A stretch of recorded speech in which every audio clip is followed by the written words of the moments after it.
Amigos de Plano Informativo, gracias por acompañarnos. El día de hoy tenemos un tema que es muy interesante y el cual pues ha causado muchísimas dudas, principalmente en lo que tiene que ver con pues el tema industrial. Más porque es quien más ocupa el tema del outsourcing o la subcontratación.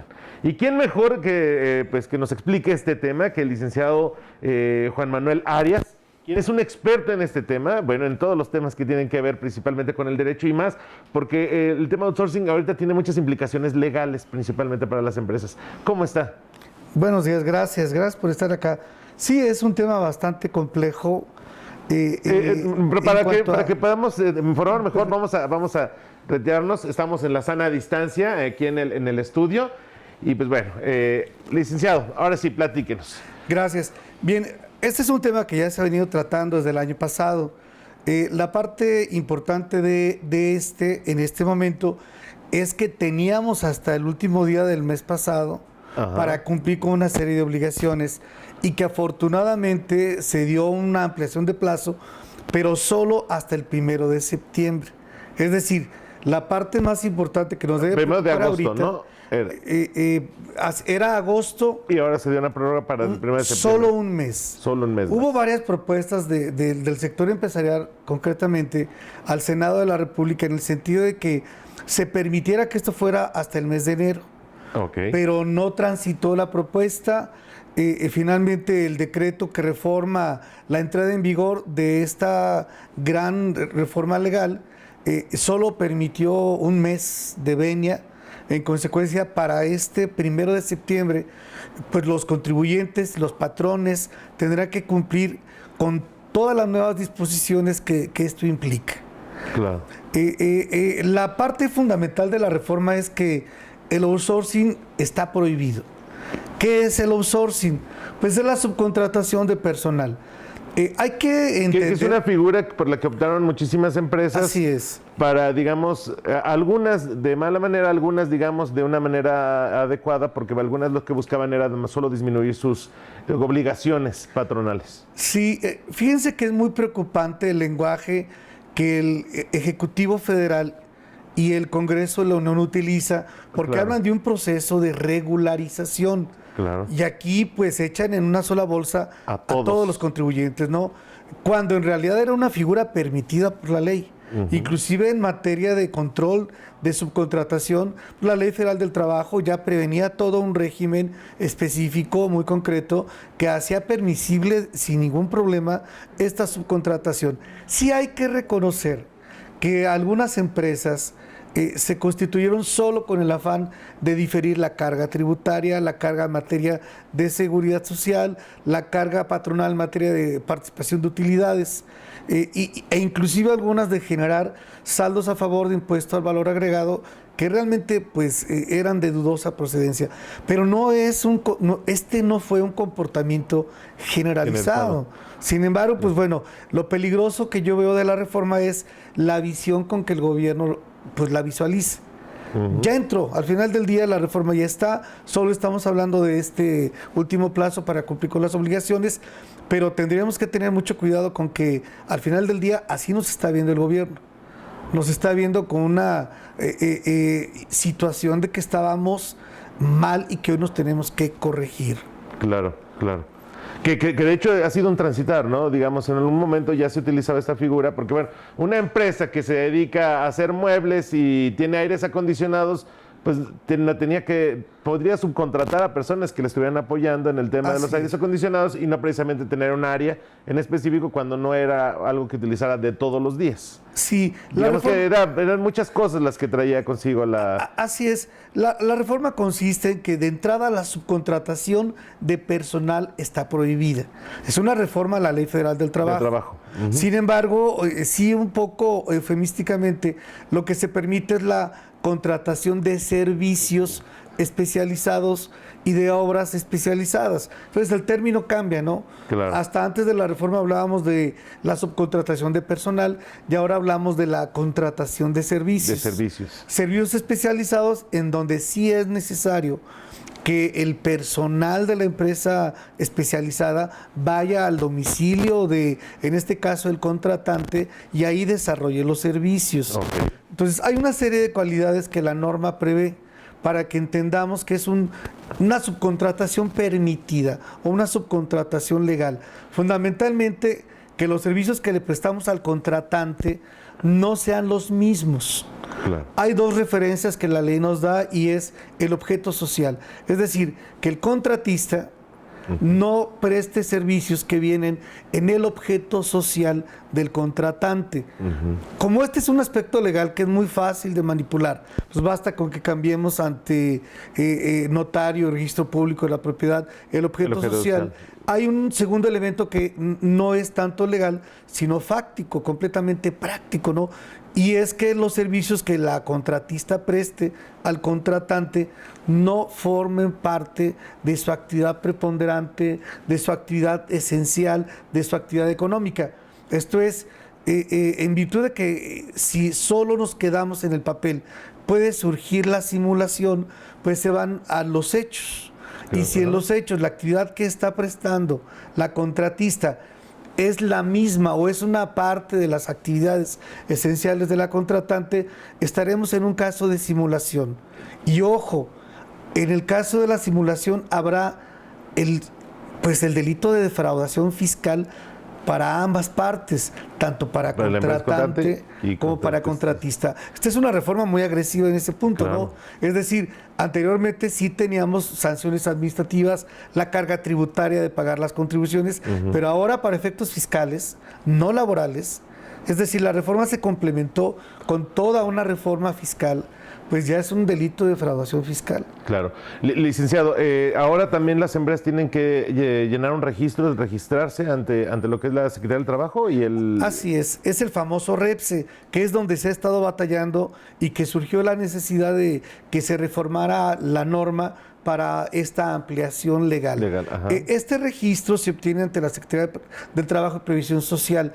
Lo van a obtener, están obligados a obtenerlo y obtener un folio y como tal un registro, aquellas personas físicas o morales que presten servicios especializados o que presten o den el servicio de obras especializadas y tendrán que proporcionarlo al contratante. Fíjense, esto es tan trascendental que el contratante está obligado a citar en el contrato de subcontratación el número de folio y el número de registro ante la Secretaría del Trabajo y Previsión Social, entre muchas otras obligaciones. Pero de entrada en el contrato es la obligación inicial, yo tengo que darle a mi contratante mi folio y mi registro, y el contratante estará obligado a entrar a la plataforma de la Secretaría de Trabajo y Previsión Social para verificar que esté vigente. Y aquí me doy un brinco enorme. ¿Qué pasa si contratamos a un contratista que no tenga el registro actualizado?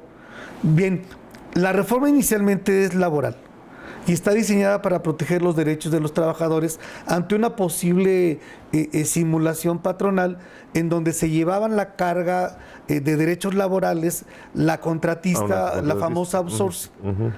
¿Qué pasaba en la práctica? Que eventualmente, si había un conflicto laboral, el contratante no respondía por los trabajadores porque eran de la contratista. Claro, no le pertenecían a la empresa. Así es, no le pertenecían a la empresa. Hoy ese esquema está prohibido, pero además se complementa con la parte fiscal tributaria. Si tú contratas servicios de un contratista que no esté inscrito o que su registro no esté vigente, las erogaciones que hagas no son deducibles. El impuesto a valor agregado que hagas no es acreditable. Entonces, si consideramos que la plantilla laboral es quizá la tercera deducción más importante para las empresas, pues entonces imagínate cuál es el efecto tan brutal de que todavía contratemos con personas físicas o morales de las que no verifiquemos que están inscritas en este registro. Ahora, el fisco se está cuidando muchísimo, y una de las razones por las que la Secretaría de Trabajo te va a negar el registro es que no estés al corriente en tus obligaciones fiscales.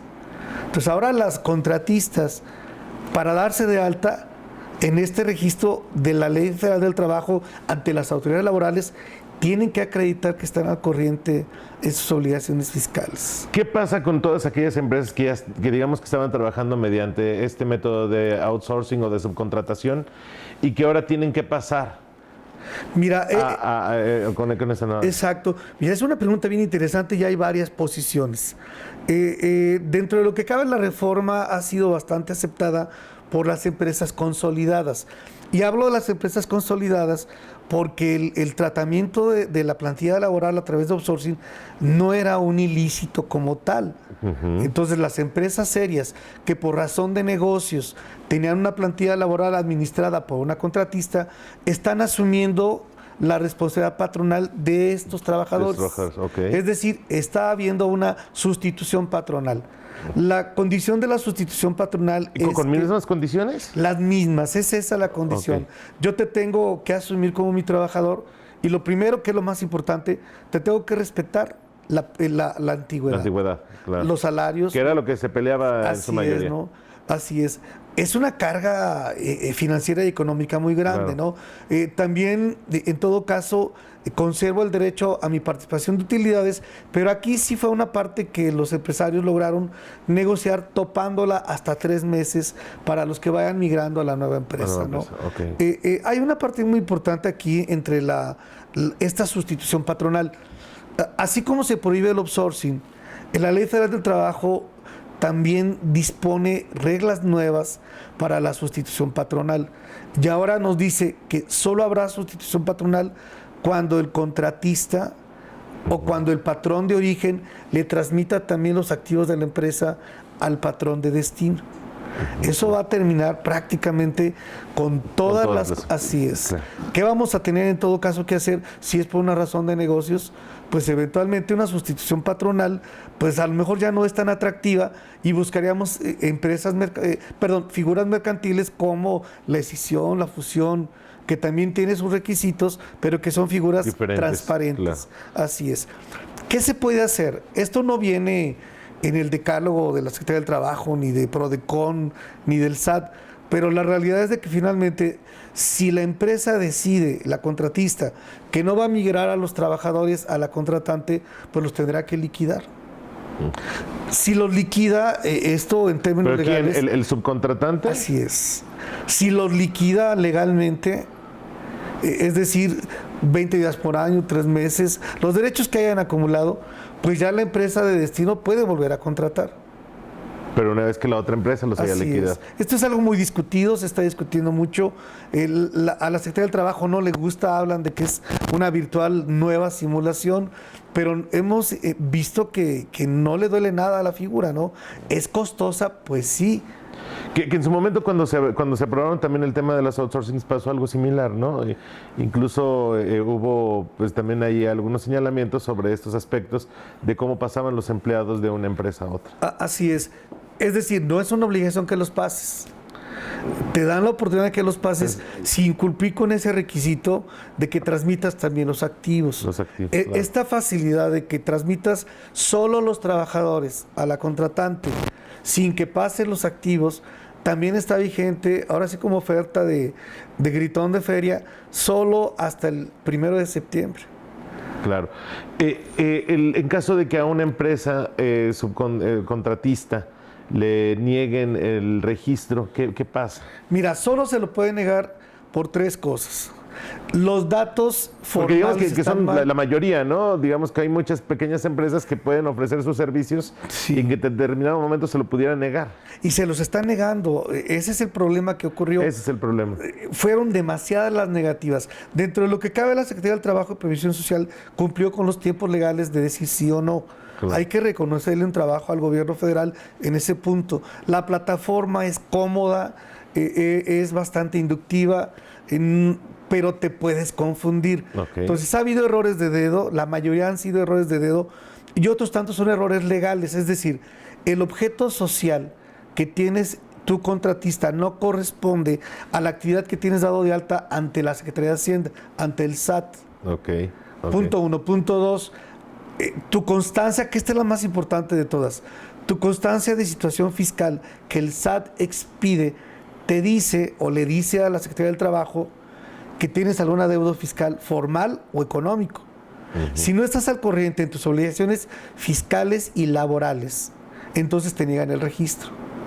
Entonces ahí están cerrando el círculo. Claro. Si tú debes una declaración, aunque no tengas pago, te lo niegan. Incluso una declaración provisional de impuesto sobre la renta mensual, te lo niegan, ¿no?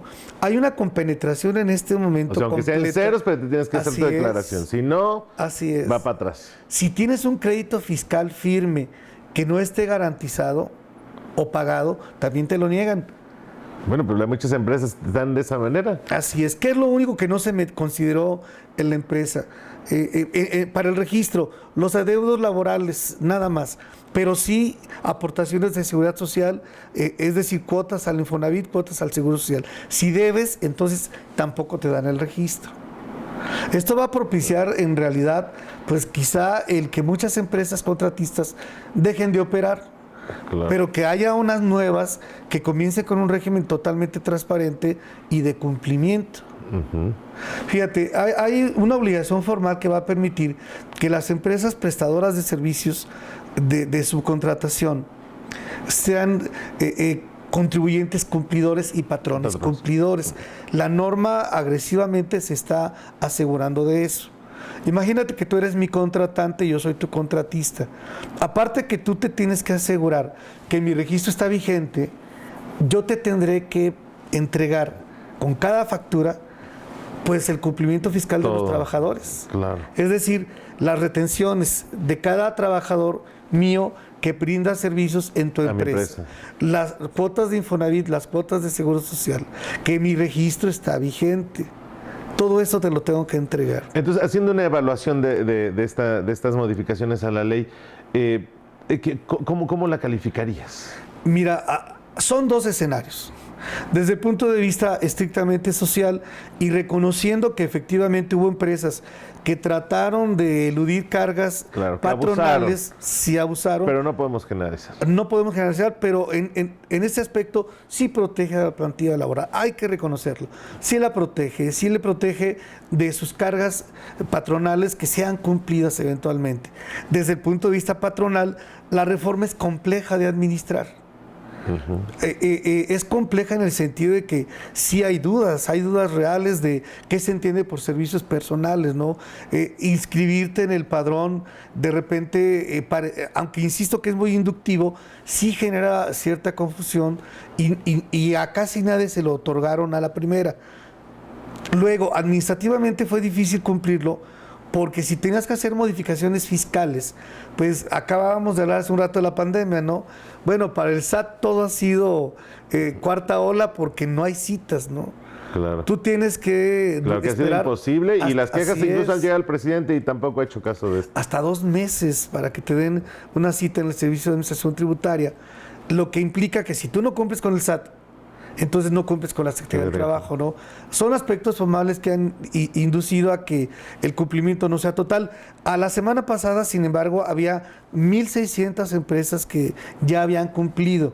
La propia Secretaría del Trabajo considera que esto no es ni la mitad, pero acercándose al trámite, según la estadística que se tiene, ya eran las 2/3 partes. Es decir, una cuarta parte de los obligados no se han acercado siquiera.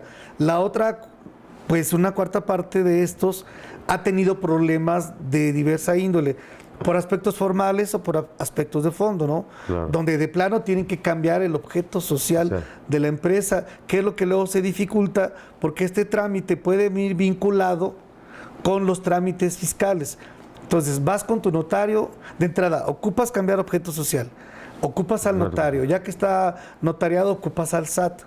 Y ahí es donde los tiempos se detienen, ¿no? Desde el punto de vista económico y financiero, pues la realidad es de que el outsourcing nace como una figura mercantil, no como una figura de planeación tributaria ni de planeación patronal o de administración de nóminas. Se desvió en su camino. Claro.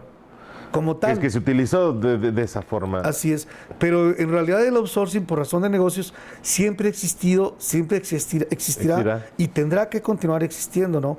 ¿Por qué? Porque es imposible que una empresa contrate gente laboralmente para llevar a cabo una función que no será permanente. Claro. Licenciado, pero con todas estas trabas, ¿qué destino tendrá entonces? Yo creo que eventualmente, si para este 1 de septiembre no se ha logrado el cumplimiento en la expectativa que la Secretaría del Trabajo y Previsión Social tiene, tendrá que haber algún acuerdo administrativo. Mira, en este caso la ampliación fue por una reforma a los transitorios. Sin embargo, tanto el Seguro Social como el Infonavit, como el Servicio de Administración Tributaria y la propia Secretaría del Trabajo y Previsión Social cuentan con facultades legales y reglamentarias para que a través de un acuerdo administrativo puedan dar otro plazo o puedan flexibilizar las obligaciones. Lo pueden hacer a través de resoluciones de carácter general. En este caso, evidentemente, por cuestiones de índole político, fue una reforma legal. Pero bueno, el Seguro Social traía facultades, el Infonavit, el SAT, ¿no? Pueden hacerlo. Estamos seguros que si el cumplimiento por aspectos absolutamente administrativos, por no decir burocráticos, se sigue deteniendo, pues tendrán que dar una nueva oportunidad, ya sin necesidad de que pase por el Congreso. Claro. Porque además serán ya los menos. Los menos, claro. Que esperemos que sean los Así menos es. Y que sea de verdadero beneficio. Y como usted dice, transitar como a una transparencia, precisamente. Exacto, ¿no? Si tu empresa necesita servicios especializados, obras especializadas, contratarás a una empresa como tal, ¿no? Claro. Tendrás que tener el cuidado de verificarle que esté inscrita y cuando le pagues, pues que te dé la información del cumplimiento fiscal de aquellos trabajadores que Ese mismo registro dado supongo que tiene que estar también para poder verificar Claro. el contratante. El contratante cuatrimestralmente tendrá que estar presentando la información de qué contratos suscribió y cuáles son las características de cada contrato. Fundamentalmente, informarle a la gama de autoridades de las que hablamos, en términos muy generales, de sus cumplimientos. ¿Cuáles fueron los contratos? ¿Qué tipo de servicio contrató? ¿Y quiénes le prestaron el servicio? Claro. Licenciado Juan Manuel Arias, le agradezco muchísimo que nos haya acompañado. Espero que pronto vuelva, porque el tema es muy amplio. Sí. Y seguramente vamos a tener más dudas que surjan a raíz de esto, y más cuando, pues usted dice, se acercan los tiempos en los cuales pues tenemos que cumplir ya con este tema. Esperemos que todos cumplan. Nada, recordarle al público que de no contar con este registro, pues estamos hablando de conductas que pueden ser consideradas delitos, sanciones administrativas, claro. Y financieramente, pues hablar de que esas erogaciones no son deducibles ni su IVA es acreditable. Ni su IVA es acreditable. Y además que asumimos responsabilidad solidaria respecto de todos aquellos... Y como digo, es que han cometido ya un delito. Incluso. Y ya cometimos un delito. Perfecto. Estamos a sus órdenes. Juan Manuel Arias, muchísimas gracias. Por lo pronto, usted quédese en nuestras redes sociales de Plano Informativo. Verifique nuestro periódico impreso Plano Informativo y también nuestra página de internet www.planoinformativo.com. Muchísimas gracias y hasta la próxima.